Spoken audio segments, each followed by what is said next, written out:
마지막 연사 모시겠습니다. 우리 강문호 예비역 대리님이십니다. 네, 초대해 주셔서 감사합니다.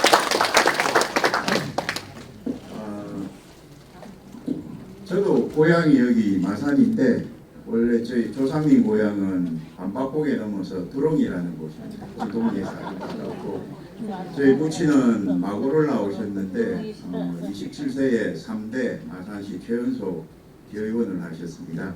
그런데 안타깝게도 저보고 공부하라는 말씀을 안 하셨어요. 나머지 분들은 다 하고 나오셔가 박사하셨는데 저보고 하신 말씀 아직까지 기억나는 게, 야 남자는 주먹 있어야 돼. 내가 마고 1, 2, 3학년 돈 들어서 주먹 넘버 2야. 가지고 어릴 때부터 저를 역기를 시키고 아령을 들고 펀치 연습을 시키고, 그러다 보니 자연스럽게 저는 해군사관학교로 가서 해병대로 가게 됐습니다. 조금 실없는 소리를 했는데 시간이 많이 지났기 때문에 스트레칭 이렇게 한번 하시고 저한테 부여된 시간도 10분 이내지만 짧고 강렬하게 해병대 위주로 발표를 해달라고 하셔서 발표를 딱 하겠습니다. 근데 앞에 우리 박사님들 쭉 발표하신 거 들으면서 저는 속으로 굉장히 행복했습니다. 왜냐? 저 경력 중에 미국 대사관에 해병대 무관을 했는데 아까 레클리스라고 말 있잖아요. 그 동상 세울 때 우리 한국 보훈처에서 그때는 이제 6월 5일부로 보훈부로 성격이 됐는데 예산 3억을 지원해서 박성춘 보훈처장님 계실 때 제막식에도 제가 처음부터 관여를 했고, 여기 진해에 육상경비대장을 할 때는 우리 마산 전우회하고 함께 매년 진동리 전첩기 기념 추념 행사는 물론이고 정신전력 차원에서 제초 작업, 주변 정비 작업을 하면서 전사교육도 병행했는데 그 말씀도 언급을 해주셨고, 또 아까 마고 학생들 왔다가 지금은 복귀했는데 제가 이 발표를 해달라, 처음엔 토론자였는데 발표를 해달라라고 했을 때 오늘 세미나하는 목적이 뭘까에 대해서 저는 곰곰이 생각을 했습니다. 물론 아까 장진호 참전하신 우리 대선배님 계신데 그 참전 용사들에 대한 또는 나라를 위해서 희생하고 헌신하신 분들에 대한 예우도 굉장히 중요한데, 우리나라를 지탱할 수 있는 미래를 위한 세대, 즉 학생들을 위한 그런 공감대 형성도 굉장히 중요하겠다라는 생각을 해서 요거를 담았고, 저는 군생활하면서 가방끈은 짧지만 인도 파키스탄의 유행군으로 1년에 7,000명이 죽고 다쳤습니다. 인도하고 파키스탄이 싸워서. 지금도 그래 죽고 있습니다. 아무도 관심이 없지만. 그리고 미군하고 같이 근무한 경험이 있고, 또 인도 파키스탄 분쟁 지역에 다녀왔다고 이라크 상설 멤버로 해병대 중대장으로 육군 1개 사단과 함께 파병을 갔는데 제가 고민을 하다가 저는 네가 가라 이라크 딱 명령을 받았습니다. 나머지는 다 자원을 받았어요. 그러니까 전장터를 모르는 병들부터 장교들은 하병수당이 그때 2004년도에 병들 기준으로 1,500불쯤 줬거든요. 서로 가겠다고 막 난리죠. 그래서 쭉 훈련하고 평가해서 추려가지고 갔습니다. 근데 저는 인도 파키스탄에서 전쟁터를 보고 왔지 않습니까?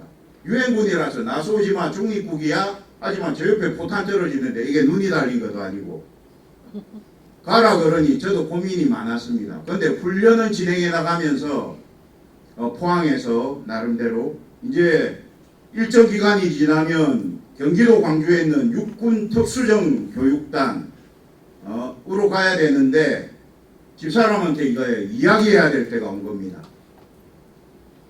제가 말을 못하다가 집사람한테 말을 했어요. 집사람 반응이 뭐였느냐? 제대해라. 소령이 너밖에 없냐 해병대에. 근데 저는 집사람을 설득했습니다. 내가 인관할 때 선서를 했다.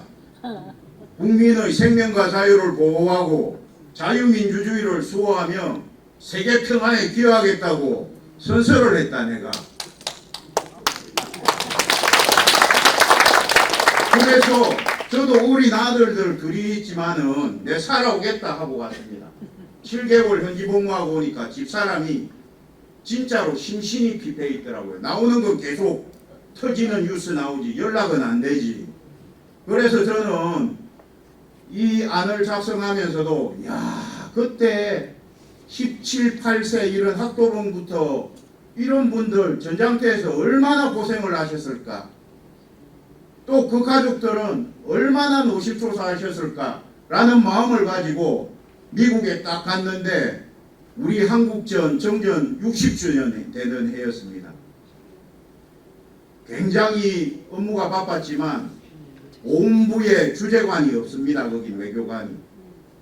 군복을 입고 있으면서 그 보훈병원이라든지 보훈단체에 계시는 분들 되도록이면 많이 찾아뵙고 우리 보훈처가 지원이 되도록 샌프란시스코의 한국전 참전 기념비도 우리 국내 대기업에서도 비용을 반대고 우리 보훈처에서도 그때 비용을 냈는데 그런 노력을 했다라는 보고 말씀을 올립니다. 오늘 보고드릴 순서는 시간이 제한되어 있기 때문에 해병대 주요 전투 작전부터 해서 내전말까지 간략히 보고드리겠습니다. 관련 근거는 보시는 바와 같습니다.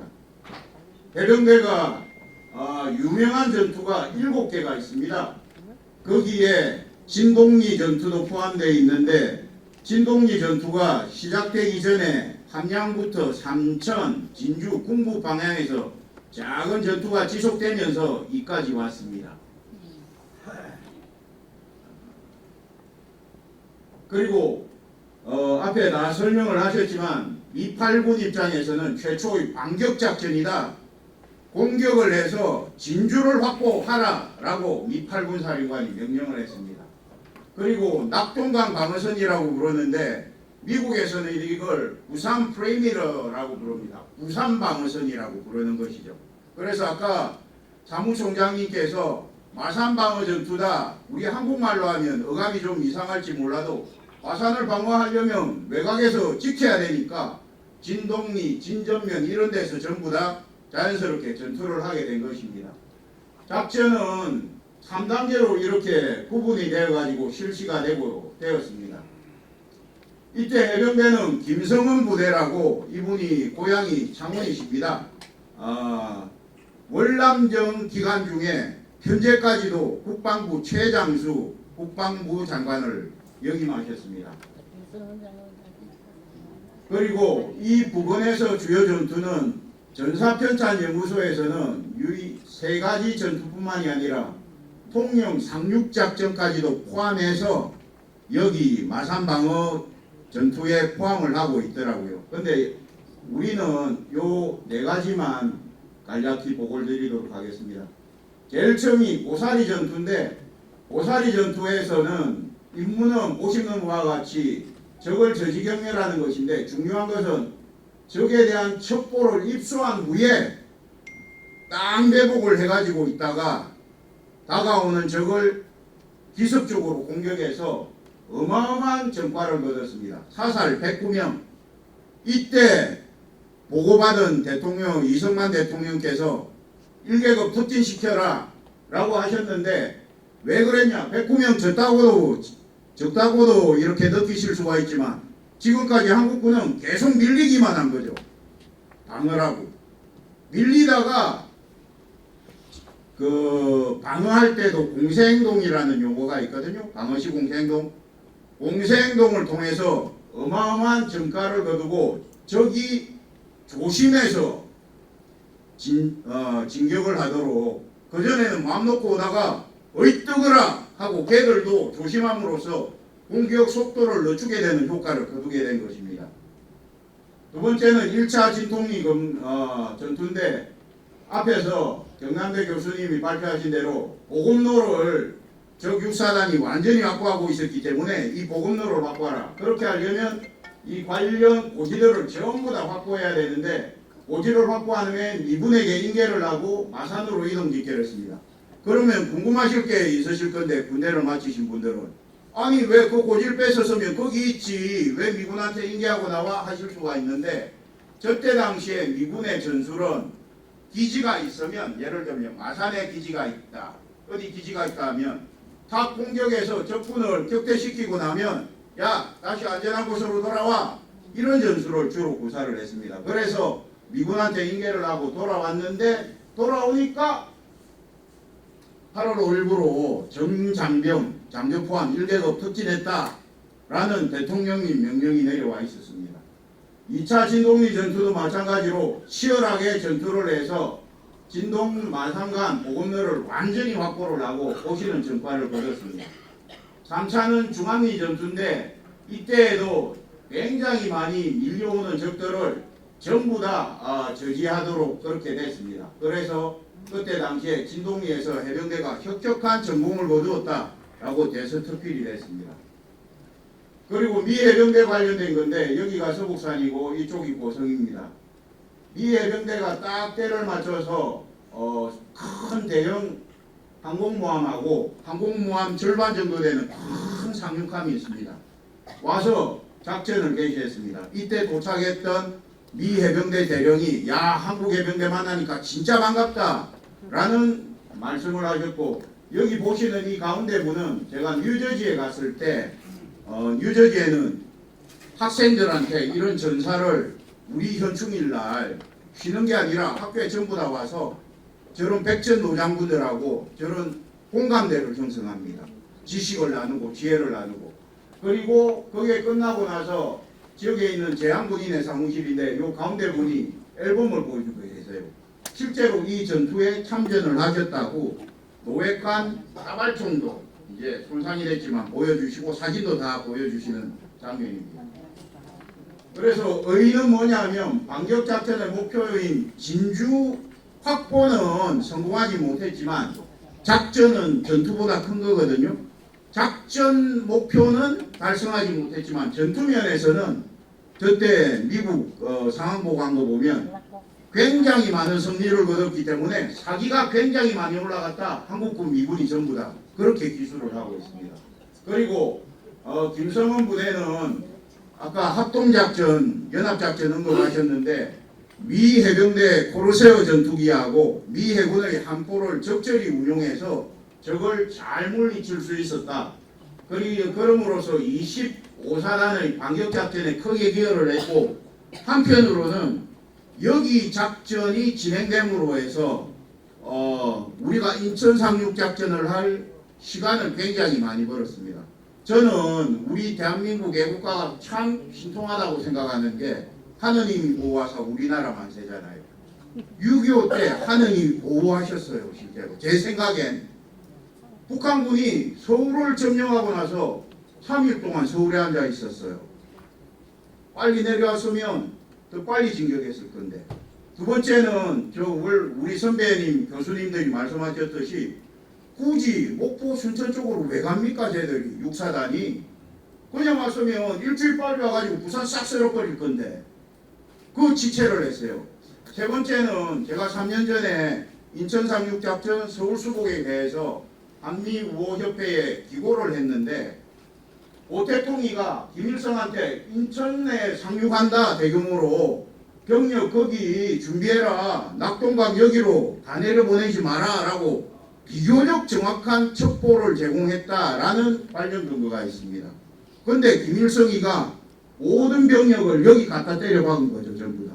그래서 인천이 텅텅 빈 건 아니지였지만 그 인천을 지키던 주력 부대도 낙동강 방어선으로 내려왔습니다. 그래서 저는 서울에서 지체한 거, 두 번째 방호산이 지체한 거, 세 번째 인천 상륙작전 그 중요한 첩보를 줬는데 말 안 들은 거, 세 개가 우리나라를 살렸다.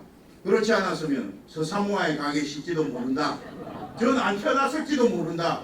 그래서 우리가 하나님이 보호하셨다 이렇게 생각을 합니다. 그래서 대통령과 같은 명으로 출전장병 특진을 했는데 그럼 뭐 해병대가 솔직히 용 빼는 재주가 있습니까? 이게 똑같은 저희도 인간입니다. 왜 그렇게 됐느냐 하고 곰곰이 생각을 했는데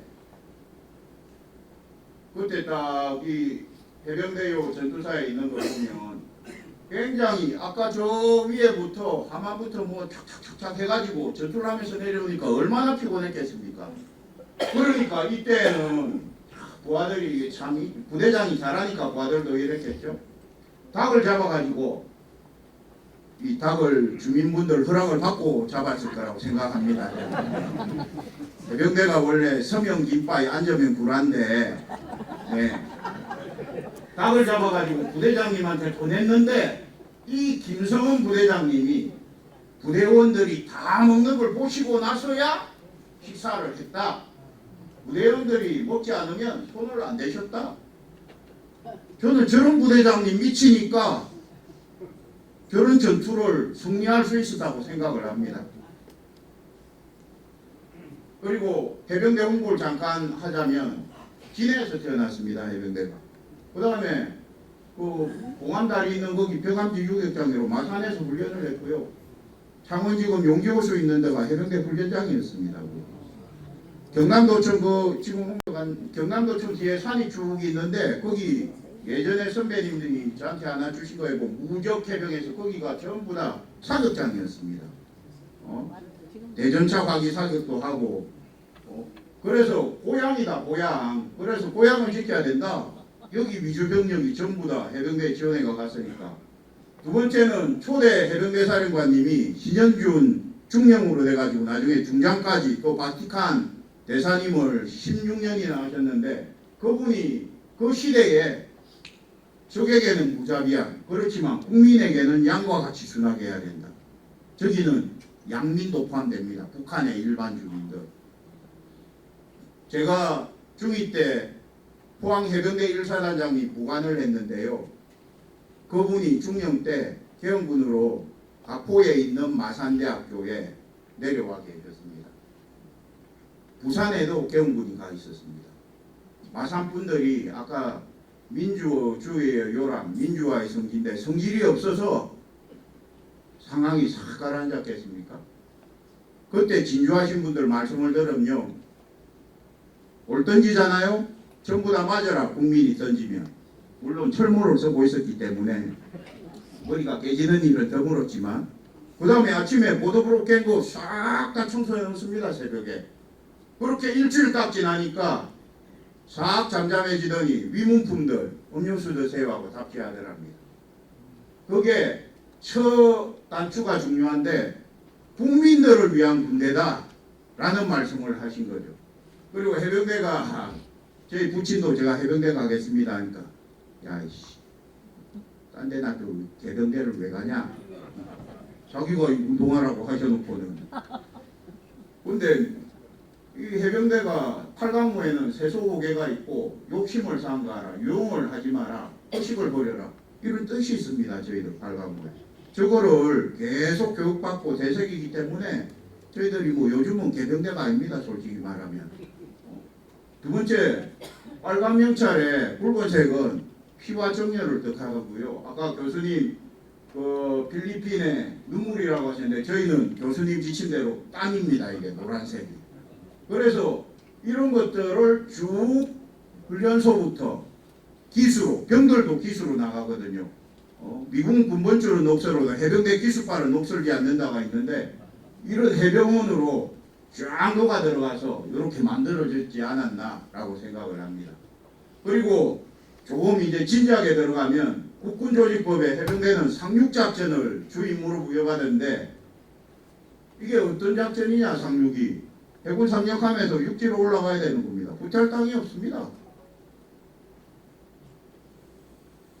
그래서 죽기를 각오하고 배를 떠나는데 제정신이면 못 가겠죠 이게. 그래서 해병대가 어떤 때는 약간 똘끼도 좀 있습니다. 두 번째는 해변에 탁 내리면 안 죽으려면 어떻게 해야 되겠습니까? 그렇죠. 아이 정답이 띵동땡. 할 수 없이 빨리 뛰어야 됩니다 이거. 세 번째는 고문포트 또는 상륙돌격장갑차 해군의 상륙주정 타고 돌격하다가 적포탄에 꼭 맞으면 꼬로록 해가 죽어도 같이 죽고 촥 내리면 똘똘 뭉쳐서 쏴야 되니까 의리가 안 강할 수가 없습니다 저희들. 그 다음에 아까 저는 하해상경이란 상정하해가 아니라 하해상경말을 좋아하는데 이라크 갈 때도 똑같이 했습니다. 우리 대원들이 저를 지켜줘야 되는데 저를 지켜주게 만들면 개구신직임 되겠습니까 제가? 진짜 음할 땐 음해도 진짜 저도 잘 챙겼습니다. 그래서 상관, 부하를 사랑하고 상관을 존경하고 또 해병대는 예를 들면 말단 소총병 병부터 대대장 중령까지 15분 이내에 같은 해변에 그대로 같이 내려버립니다. 지상전 하면 제가 해병대도 지상전 하거든요. 여기처럼 이 뒤쪽에 이렇게 쫙 있어요. 말단 소총병은 이 앞에 있고 물론 앞에 순찰은 가겠지만 상대적으로 안전할 확률이 조금 더 높다고 볼 수도 있죠. 아까 1.4면으로 공격을 받을 가능성도 있지만 상대적으로 안전할 수가 있습니다. 그런데 같은 해변에 내리니 소대장, 분대장, 소대장, 중대장, 대대장은 명령에 복종하는 게 살아서 임무를 완수할 가능성이 더 높은 군대이다.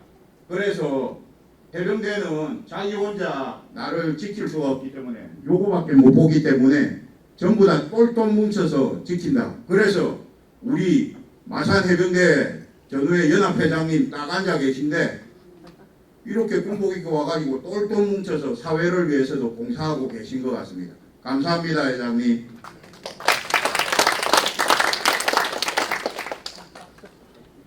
귀신 잡는 해병대 They might even capture the devil 해서 통영 상륙 작전에 저희들은 해병대는 저희들 스스로 붙인 병명이 없습니다. 두 번째는 무적 해병대 강원도 양구에 가면 24개 봉우리가 있습니다. 어마어마하게 높은 제가 대위 때 가봤는데 어떻게 이걸 올라갔지? 3기 4기 선배님들한테 제가 비서실 근무할 때 해병대 사령부 여쭤볼 기회가 있었는데 농담 반 진담 반 앞에서 날아오는 콩알보다 작은 총알은 안 보여도 뒤에서 날아오는 뜨끈뜨끈한 소대장이 빠따는 느껴져서 올라갔지. 근데 농담이고 그건 아까 김성은 장군님처럼 소대장 전사율이 저기서 제일 높았습니다. 저기 이 좁은 능선에 지뢰 깔아놓고 철조망 쳐놓고 기관총을 딱 들고 있으면 소대장이 그 험한 절벽을 이렇게 우회를 해서 비탈로해서 소대장이 가가지고 그 기관총 기지를 파괴를 하고 그런 모범을 보였습니다.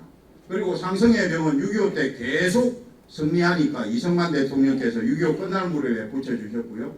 피난을 남긴 해병대는 월남전에 1개 중대가 적 2개 연대 1개 대대니까 거의 25대 1로 방어 전투를 치루어서 무찔렀습니다.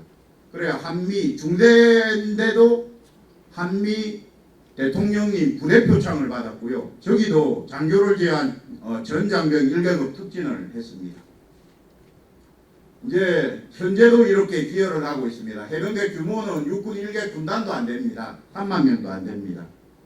그런데 저 후방에 공공개 사단 및 사단에는 적 전차, 장갑차도 포함되는데 해병대가 양쪽에 이렇게 포항에 1개, 김포에 1개 사단이 있고 여기 백령도, 연평도 포격도발이라던 연평도 있으니까 저기 앞쪽으로 전진 배치를 하지 못하고 있습니다. 그래서 많이 기여를 하고 있고 또 평상시에는 연합해병대, 한미연합해병대 구성군 사령관은 부 역할도 하면서 서북도서 방어사령부 역할도 하고 있습니다. 한미 해병연합 구성부사가 구성됨으로 해서 우리가 가지고 있는 이점은 한미 동맹 차원에서 해병대만 보면 일본이 오키나와에 쓰리스타가 지휘하는 부대가 있고 캘리포니아, 캠프 리준 여기 다 쓰리스타가 지휘하는 해병대 원정군이 있습니다. 이 일개 원정군에는 해병사단도 있고 항공단도 있고 군수단도 있습니다. 유사시가 되면 제일 빨리 오는 부대가 오키나와에 있는 부대인데 1개 대대를 고성 수속함에 실으면 포항까지 21시간이면 옵니다. 두 번째는 캘리포니아에 있는 원맵인데 1 해병 원정군인데 세기순으로는 1, 2, 3순으로 제일 세고 유사시에는 이 전력들이 전부 우리나라에 올 수 있도록 계획이 되어 있습니다. 우리 한국 해병대가 3만 명이 안 되지만 유사시가 되면 저 많은 전력이 올 수 있는 것입니다. 그러면 아까 항공사단이 있다고 말씀드렸는데 우리 대한민국 공군이 지금 F-35A라는 공군형 타입을 40대 가지고 있습니다. 이 해병대는 수직이 착륙하는 브라보 타입, 항공모함에 실을 수 있는 차리 타입, C 타입을 300대가 넘게 가지고 있습니다. 우리나라 공군이 40대 가지고 있는데 미 해병대가 300대를 넘게 가지고 있는 거죠. 세계에서 네 번째 큰 공군이 미 해병대입니다. 첫째가 미 공군, 둘째가 러시아 공군, 셋째가 미 해군, 넷째가 미 해병대 항공전력입니다. F-35보다 더 비싼 가변익기도 가지고 있고요. 공격 헬기도 있고 우리는 항공모함이라고 부를 수 있는 상륙 강서함을 40척이나 가지고 있습니다. 유사시가 되면 한국해병대하고 같이 쓸 수가 있습니다. 이제 매전말 보고 드리겠습니다. 북한은 98년 이전에는 병력 70%가 이선 안에 배치되어 있었는데 98년 이후엔 더 전방으로 당겨서 배치를 했습니다.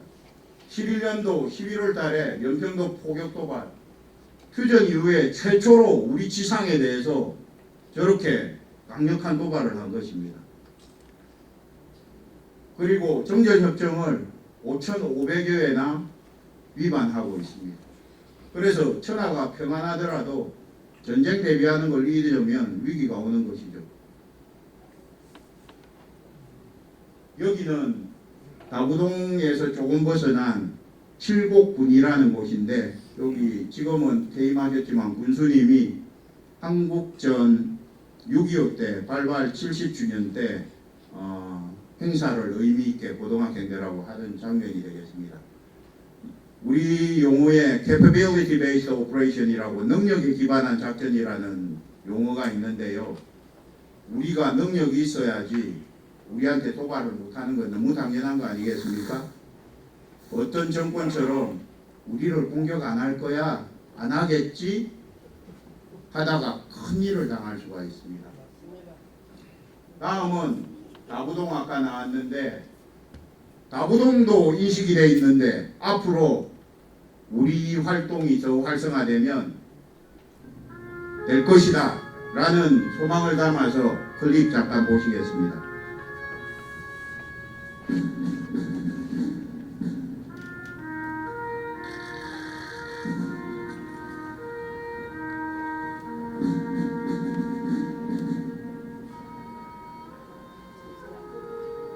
다부동에서의 역사가 아니었다면 우리나라의 이런 번영과 이런 자유, 민주주의 이런 것이 아마 없었을 것입니다.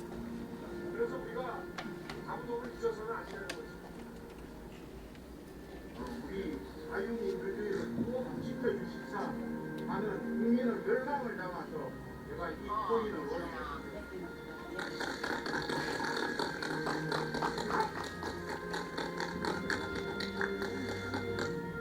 제대로 훈련도 받지 않고 공산주의에 맞서 자유민주 국가를 지키려고 뛰어든 젊은이처럼 저 역시도 정치훈련 받지 않았지만 이 나라의 자유민주주의가 무너지는 것을 더 이상 방치할 수 없어 똑같은 마음으로 정치에 뛰어들었습니다. 다부동에서와 같이 이 나라의 자유민주주의 확실하게 지켜내겠습니다. 감사합니다.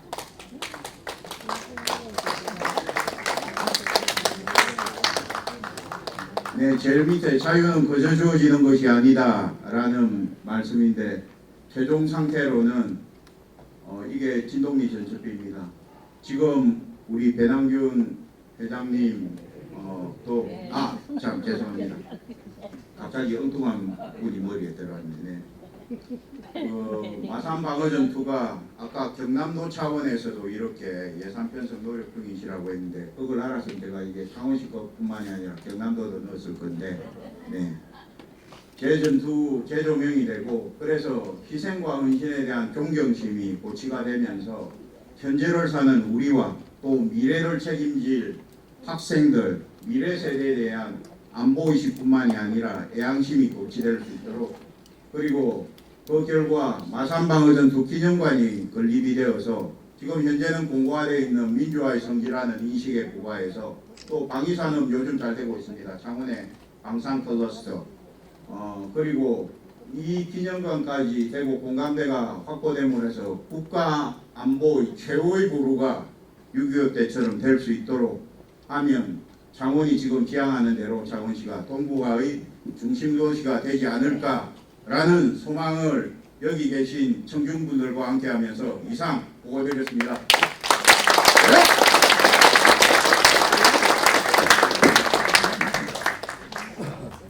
오늘 끝까지 남아주셔서 대단히 감사합니다.